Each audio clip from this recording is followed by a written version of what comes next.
ভারতের কট্টর হিন্দুত্ববাদী নেতা নরেন্দ্র মোদী এবং গাজার কসাইখ্যাত বিনিয়ামিন নেতানিয়াহুর মাঝে রয়েছে এক আদি ও অকৃত্রিম বন্ধুত্ব, যে বন্ধুত্বকে তারা প্রতিনিয়ত উদযাপন করে মুসলমানদের রক্ত ঝরিয়ে।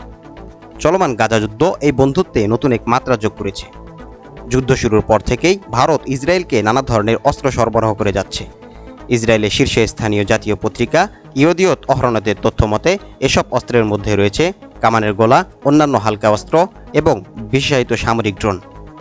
গত ফেব্রুয়ারি মাসেই ভারত হায়দ্রাবাদে তৈরি উন্নত ৯০০টি হারমিস ড্রোন ইসরায়েলকে পাঠিয়েছে, যেসব ড্রোন ব্যবহার করে নেতানিয়াহু গাজায় বইয়ে দিচ্ছে রক্তবন্যা।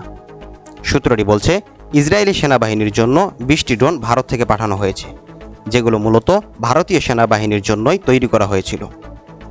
হায়দ্রাবাদের অস্ত্র কারখানা মূলত ভারতীয় সেনাবাহিনীকে সহযোগিতার জন্য ইসরায়েলই তৈরি করেছে।